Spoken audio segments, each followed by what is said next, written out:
we look at the international markets and the local markets, I mean, we've seen unbelievable volatility the last couple of months. I mean, if we think of what happened in August, markets were down, they were surging in September.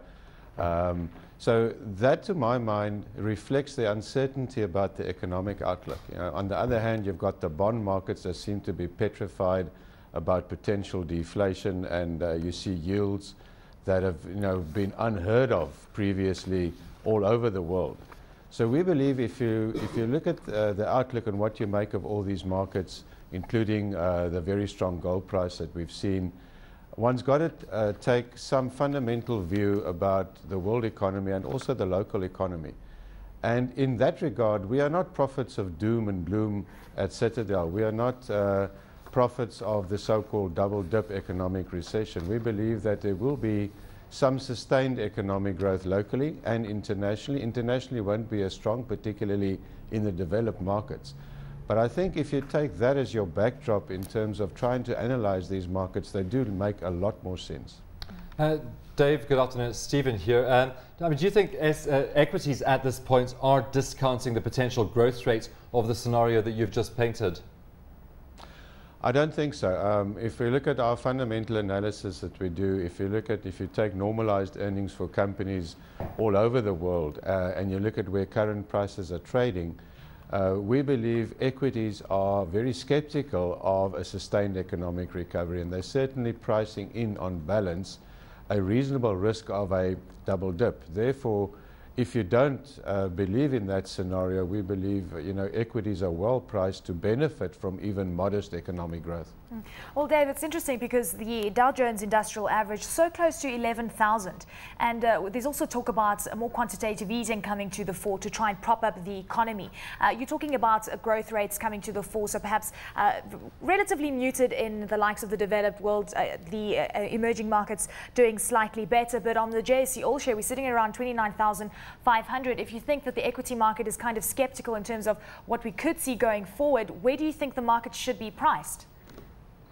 Well, if we look at the international markets, you talk about the Dow at 11,000. I mean, the Dow broke above 10,000 in 1999 already. That was 11 years ago.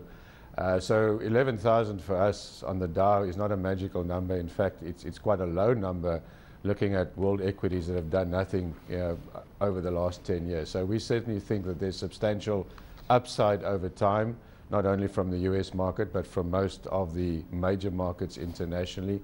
And again, if you think of South Africa below 30,000, you know, we were at 32,000 plus more than 2 years ago. So from that point of view, again, you know, one would feel the market has rebounded significantly over the last month and over the last year, year and a half. But those were from very, very low levels. So if you look at it a little bit more longer term, I don't think one should be frightened by these index numbers that we look at, and there should be upside potential for equity. David, how about South African equities compared to, say, the US equities we were talking about? How do we compare in that respect? If we look at South Africa, you know, typically one would prefer to buy a country like South Africa at some discount relative to your developed, more steady international markets. So from that point of view, there's no discount at the moment. In fact, if you look at the current PEs and if you look at your normalized PEs, for us, on the normalized side, they're slightly above where we see the international markets trading on a normalized PE. So that South Africa is not as attractively priced as are the major international markets. Having said that, we still think that, you know, there is still some potential for real returns to be generated in our market over the next few years. But that will be dependent on our economic recovery continuing and companies sharing in that economic recovery with higher profits. Dave, what about those really troubled stock markets? We know the Shanghai Composite hasn't performed as well as the rest of its Asian counterparts. We know that countries such as Greece and Ireland, we've seen a lot of money shaved off the equity market. In fact, Greece down around 30%, Ireland down around 20% year to date. Would you be heading into those very high risky areas, but perhaps offering way more value than the likes of other emerging markets? Yeah, if you look at, as I said, the Chinese market, we find very difficult to understand. There seems to be some disconnect between the very high economic growth that you see in China and the way that their equities behave and the way their earnings behave. So I'm going to reserve judgment in terms of the Shanghai stock market as far as that's concerned. But certainly if you look at the other two that you mentioned, if you look at Greece and Ireland, these are two, the well-known fiscal problem children of Europe.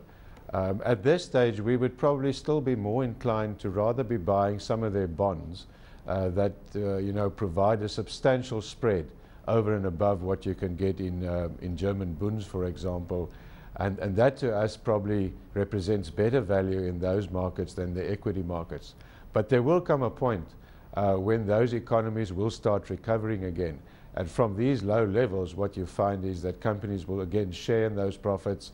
And I'm pretty confident that at some point in future, the Greek and the Irish stock exchanges will lead the performance league tables again.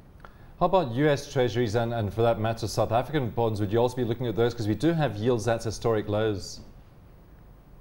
Yes, the US yields are I mean, it's an enigma. It's 2.3 odd percent at the moment. One looks at it and you see, well, the last time you've seen yields at these levels, except briefly at the end of 2008, was during the war years, the Second World War. So it's very difficult to judge, what these yields really represent. Our interpretation of it is that if you look at what the Fed is doing, the Fed has been cutting interest rates on the short side, or was cutting interest rates up till about 2 years ago, and they're pretty close to zero now.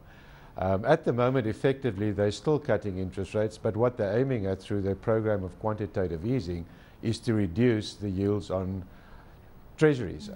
So from that point of view, the quantitative easing that we mentioned earlier, that is reducing those yields. Now, would one buy on that basis US Treasuries at just above 2%? Yeah. We're very skeptical of that. We think, if you have reasonable growth going forward, interest rates will normalize at some point again in the US, and those investors could face significant capital losses as bond yields in the US move up to where we believe they should be, in the region of 4 or 5%. Dave, just very quickly, Dave, just very quickly, in terms of asset allocation on your portfolio, very briefly, just tell us about your weighting at this point in time versus the developed South African markets, bonds, equities, and so forth. Very briefly, please. If you look at, for those people that don't have any short-term income needs, we're heavily invested in equities. We would have typically 70% of that kind of portfolio in equities. Where you've got income needs, we stay away from government bonds to a large degree. We've got some South African bonds, none overseas, and one has got to be prepared to sit out with fairly low cash rates for those clients until those longer bond yields become more attractive again.